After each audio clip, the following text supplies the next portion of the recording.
We want to thank you for joining us for the first show of Tooth Talk with the Dental Diva. Dr. Sylvia from Jasper Dental Associates be on with us in just a minute with her new show that'll be airing on Saturdays at 2 p.m. right after Let's Talk with Miss Scarlett. Well, good morning, Dr. Sylvia. Good morning. And how are you doing today? I'm doing very well, thank you. We're so excited about your new show, Tooth Talk with the Dental Diva. And we're going to get right into this. I know the first show we had talked about was just basic prevention. How do you prevent all these tooth problems that happen to our kids and as we get older and all the way throughout our lives? It's a good place to start. It is a good place to start. And now, when does the preventive care start? As with everything else, it starts at home. And what I recommend to my patients who have either children on the way or newborns and small children is that they bring them in to see me as soon as the tooth erupts. As soon as the first tooth comes, then? The first one. And they can come in to see the dentist and hygienist for what we call a happy visit in our office. And it's just really low key. They can sit in their parents' lap just to get used to the environment and for us to take a look to see that everything looks okay. Well, that's a great idea, too, for a happy visit because it doesn't give them that horrible image of a dentist office that so many of us carry throughout our lives because we didn't go till we had a problem. Exactly. Yes. And it also gives us a chance to educate parents into how to take better care of their children's teeth. Now, you said it starts at the eruption of the very first tooth. I've heard so many parents over the years say, oh, well, you start brushing their teeth around 2 years old. Wow. Okay. No, we urge people to use a washcloth. That's all you really need, and to clean a baby's tooth off, and up to the chance when you can use a small toothbrush. There are even toothbrushes that are actually designed for toddlers, almost like a teething ring that they can chew on. But parents should always come behind the children and brush the teeth for them, and in some cases floss, depending on how tightly together the baby teeth are. Right. And now, of course, tooth health starts with diet. And I know bottle feeding can have a big impact on a child's dental health. Yes. The diet is very important for all of us, but especially to give your children a good start, limiting sugar and sugary foods, sugary drinks, and especially, as you pointed out, when a child is still using a bottle, to make sure that they don't go to sleep with the bottle in their mouth, whether it has milk or apple juice, because those sugars are left to pool on the surfaces of the teeth, and it gives bacteria a home to grow in. And we can have such dramatic effects from cavities that we call bottle caries or bottle cavities that can be devastating to even children's teeth. Well, they tell us as adults not to drink a sugary drink and then go straight to bed because Correct. that sits on there.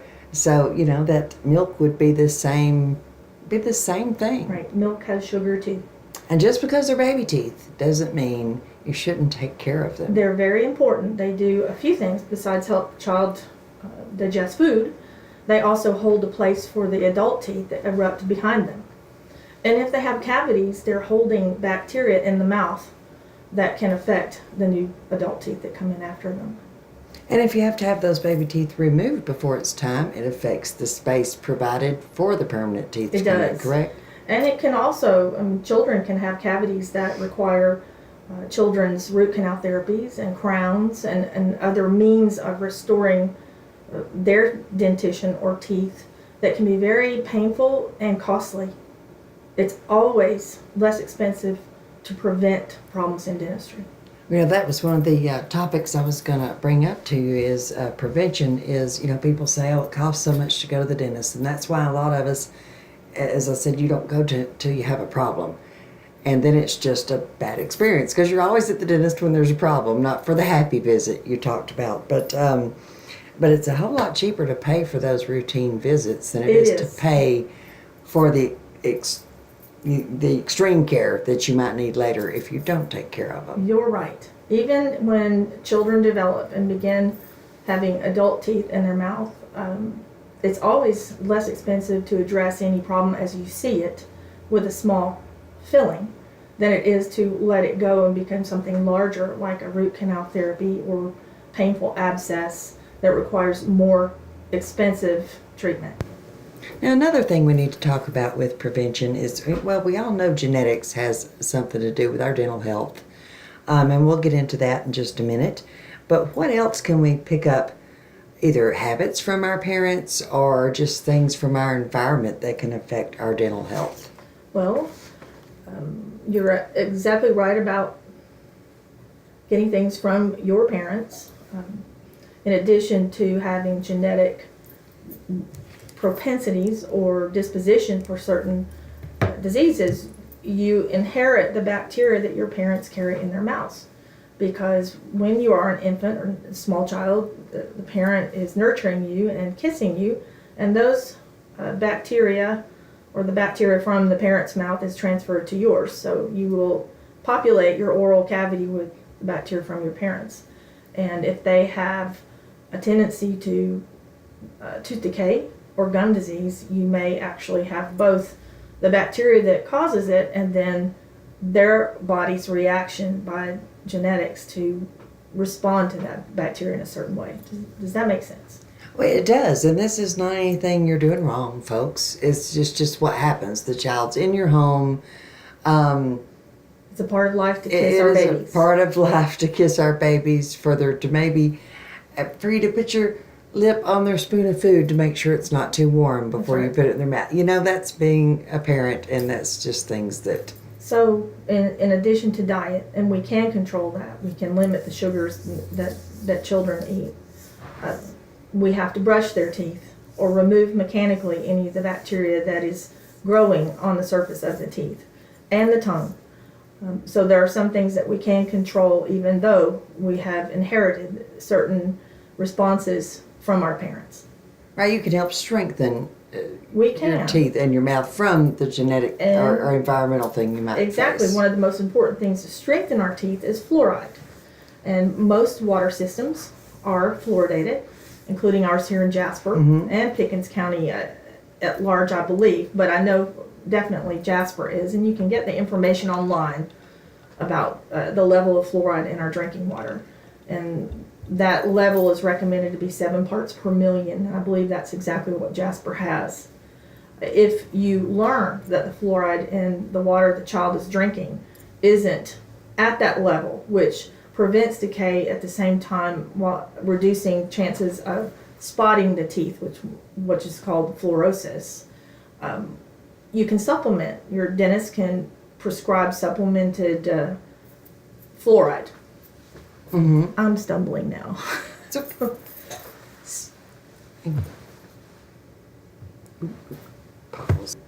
So you brought up the spots that can be caused by fluoride, and now is that from predominantly treated water, from natural water? Is it too much? Is it not enough? What causes that? Well, our treated water systems are typically tested for levels of fluoride. It's our naturally occurring water that we use in wells. We don't always know what the level of fluoride is, and that's when we can have too much fluoride that we ingest as children and while we're developing our adult teeth. That's what causes the spots. Now, interestingly, there are areas of Texas that have a lot or higher amount of fluoride in the water, and they have spotted teeth that can be both white or brown spots, modeling. They have no cavities, though, in most cases. So just the discoloration. It is, but the teeth, in fact, are more resistant to decay. Wow, because that just seemed like such a thing, and I grew up right here in Jasper. It seemed such a thing when I was in school with the kids with the discolored teeth, and I just assumed they either weren't getting enough. Well, that's why you're here, is to educate us, right? I always assumed they just didn't get enough fluoride, or I had heard people saying, well, they were on well water, so they added fluoride.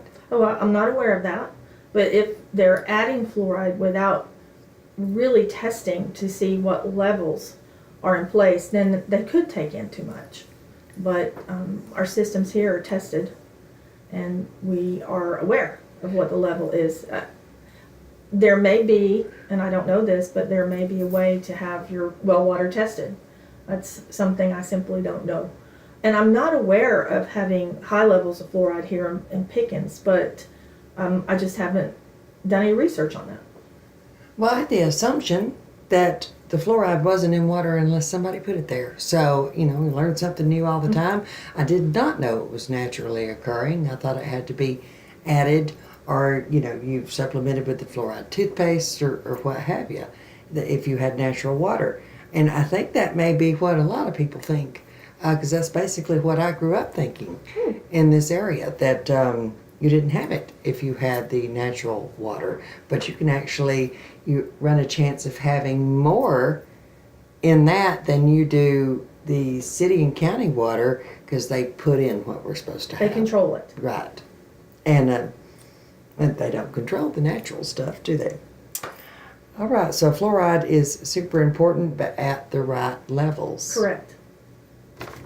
Now, how important, if you've had your water tested, if you've done all that, how important is the extra fluoride? I mean, of course, fluoride toothpaste, but can you get too much that way if your water is at a correct level? It's unlikely that a child is swallowing or ingesting amounts of toothpaste that would change that. We typically will recommend a smear of toothpaste for a child instead of a pea size, just to limit what they're swallowing. Right. But it's usually not happening to the degree that it would affect their overall intake. So the internally taken fluoride affects them differently than the fluoride that's in the toothpaste. I mean, it has different effects on the teeth. Well, they're not, yes, there's a surface application. Okay. Yes. But children with developing teeth need to have fluoride systemically. So they are ingesting it through the water system Right. or supplements that are given by their physician or their dentist, depending on what level of fluoride exists in their water. Now, how important is that? I know we'll get to adults later on, but how important is the fluoride intake in adults? Not as important, but the topical application then becomes more important in adults because their teeth are fully formed. Okay. Well, I'm learning stuff too, y'all. All right. Now, let's see. There's something else I wanted to touch on. Now, a healthy diet. It seems so simple to say a healthy diet, and you would think, okay, well, that's enough information. But, You might think raisins are healthy, for example. Right. And they are. But they're also dried grapes, which condense the sugars, and they're sticky. So not only are they sugary, but they stick to your teeth. Sugar stays on that spot for longer because it sticks. As opposed to an apple, which has natural sugars, but it's not as sticky, and it's also fresh, as opposed to dried. So there are some nuances to it, but it really is about your fresh, whole foods that a lot of us Southerners have from our gardens. Right. And not a lot of processed or sticky, sugary foods. And if you do consume those, it's natural to go get candy at Halloween, and we don't discourage that, but then we just need to know that everybody brushes and flosses their teeth before they go to sleep. Mm-hmm. So it's not sitting on the teeth, because not only is it sitting on the teeth, but your saliva production goes down when you're sleeping, and it's not there to wash them as well as it typically is during the day. Okay, well, I'm learning lots. So, now obviously sticky candy and stuff is going to be worse than like a home-baked good. I mean, it's more wholesome all the way around, obviously, but is that going to be better? I mean, because everybody wants a little sugar. I know you're supposed to have as little as possible. Absolutely. But everybody wants that little bit of a I grew up with sweet tea. Fix. So, are the home-baked products more tooth-friendly? I guess that's what I'm asking. I guess that would depend on sugar content as well. It does. And I think it's more of how it affects the tooth in terms of sticking to the surface of the tooth. Right. And your first line of defense there is mechanical removal of bacteria and the biofilm it's growing on that's sticky on the tooth with a brush. So even if you are having something sugary, that's okay. It's perfectly okay as long as it's within your normal diet. But you just have to pay attention to removing the plaque and bacteria from your teeth. I guess I was thinking more along the lines, which that's great information as well, but the artificial ingredients, all the stuff you can't pronounce that's in the produced stuff as opposed to what you would bake at home. Do you know if that has I'm any? unaware of any effects, Okay. detrimental effects. It's really truly about the sugar because that's what Okay. bacteria use to grow. That's All their right. source of food. Well, that is good to know. So, sweets are sweets. So, brush your teeth after you eat them is the basic thing.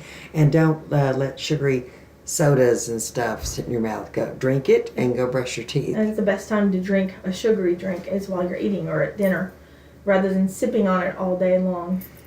For example, young people play a lot of video games or online games, and they're likely to be drinking something while they do this. And if they're not conscious of it, they can be drinking a sugary drink, whether it's Gatorade Right. or Coca-Cola or sweet tea, all through the day, constantly washing their teeth with sugar.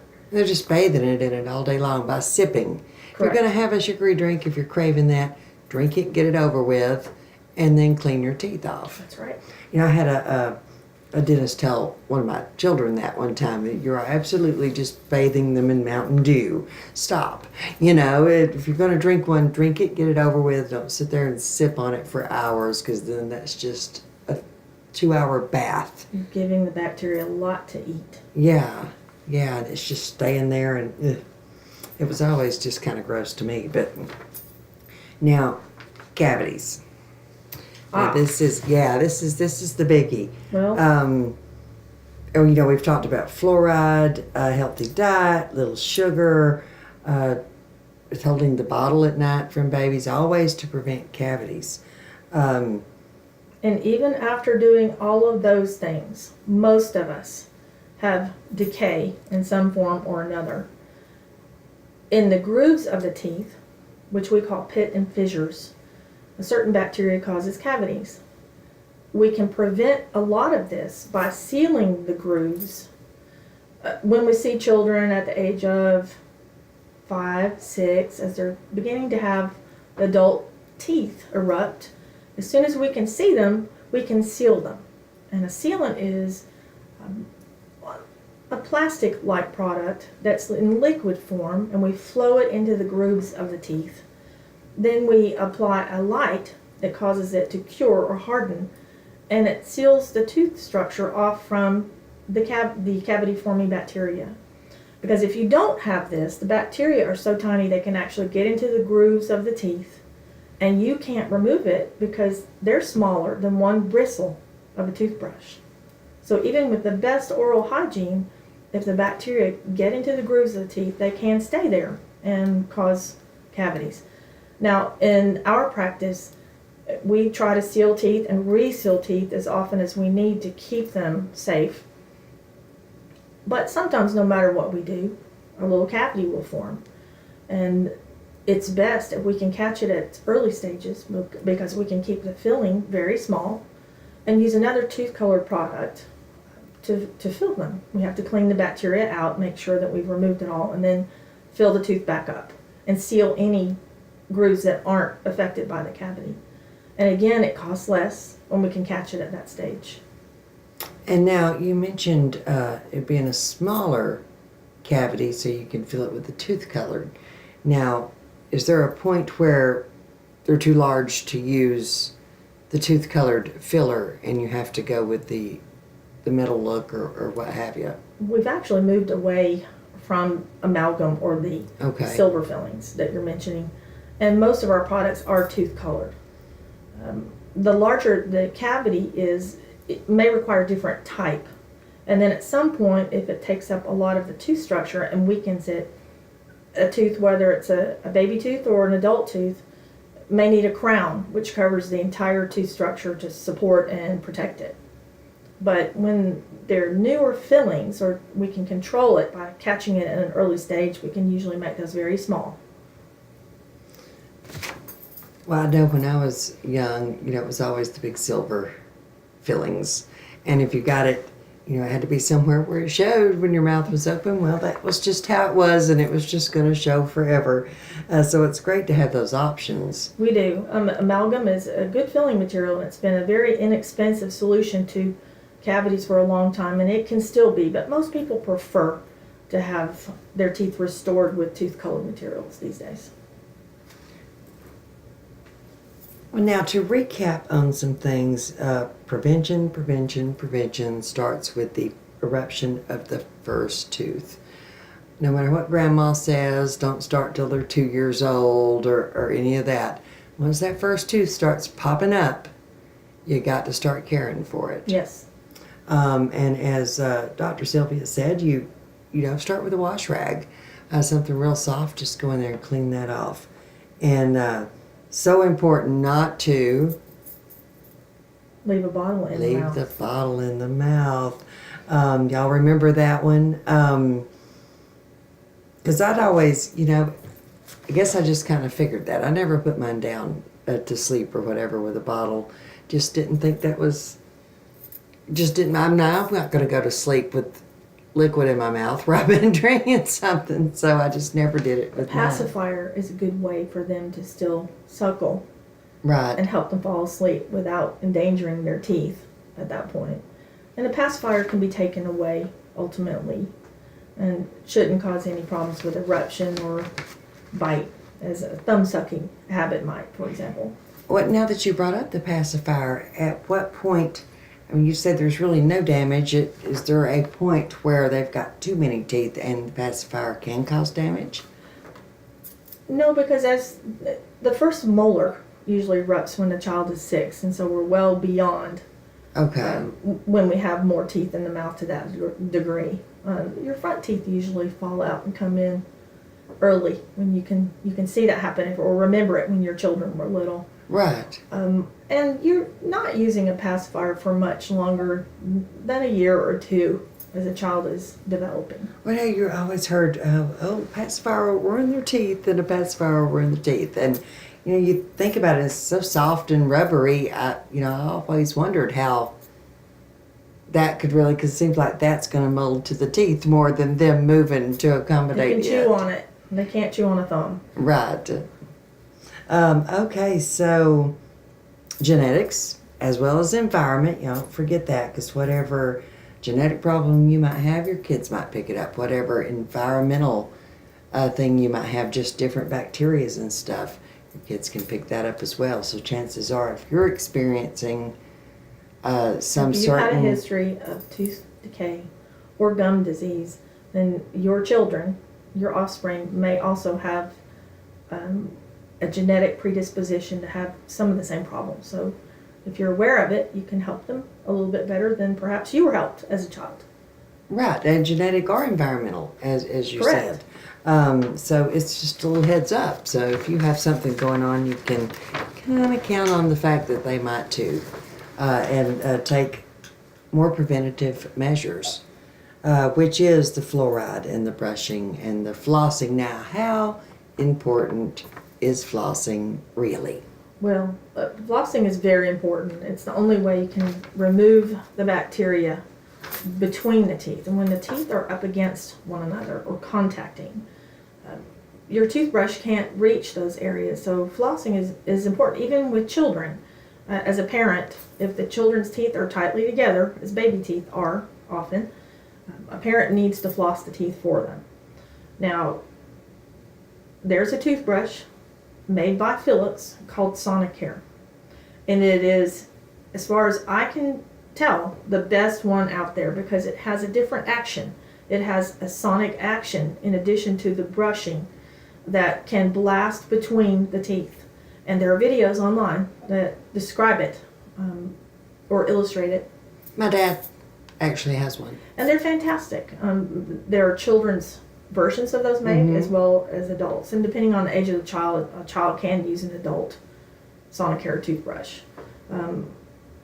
They're wonderful, and they will really do a lot of the work for you. Of course, if it's a young child, if it's a toddler, or we're talking about a 6-year-old to up to 9 years old, a parent still has to be involved to make sure they're doing it for the right amount of time or correctly. And just holding the toothbrush in a certain manner can affect the way we clean our teeth, and it's something we coach people or our patients on whenever they see us in our office. Now that would be similar to, I'm going to go old school, like the Waterpik products. Well, we still use Waterpik products, You do. and the Sonicare toothbrush, it has, if you're familiar with jewelry cleaners, well, the containers when you put your jewelry in it and Mhm. vibrates the jewel, is the ultrasonic action, and Right. the brush carries it into your mouth.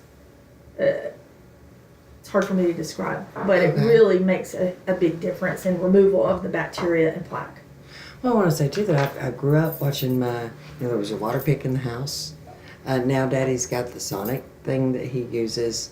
And my dad he'll be 91 in March and still has most of his own teeth. We can die with the teeth that we're given. He has a small bridge. That is it. It- And like I said, he'll be 91 in March. So Now, a manual toothbrush, which everyone leaves with from our office, is still something that is very good right. to remove bacteria and plaque from our teeth. In ancient times, people used a shredded stick to clean their teeth. So anything that's mechanical, soft bristled, can be used with proper techniques to remove these plaque with bacteria.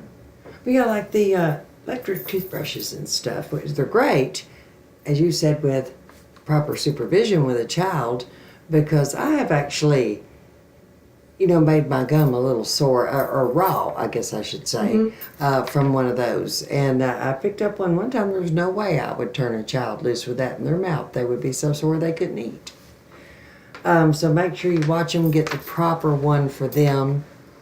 And get instruction from your dentist and hygienist. Which you can do at Jasper Dental Associates, y'all. And we're going to ask Miss Sylvia to give y'all the information on Jasper Dental Associates, where they're located, and phone number, how to contact them, and all that good stuff. Our office is at 938 West Church Street, Suite 104. And our phone number is 706-692-2611. And now you are family dentistry, so that is all ages We are. Everyone's And, welcome. and all issues, Correct. And if from the baby to the replacement. that's right. If they do all fall out, you can also help with that. Let's stop that. Yes, let's stop that. I couldn't agree more. Because as a person who has had to have some extreme dental work done, went through a nightmare with it. So it is so much better to take care of them, which I actually thought I did.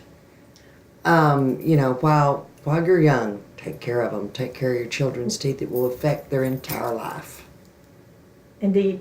Another thing that I missed telling you, Ava, is that orthodontic treatment can be managed by seeing a child as they're developing.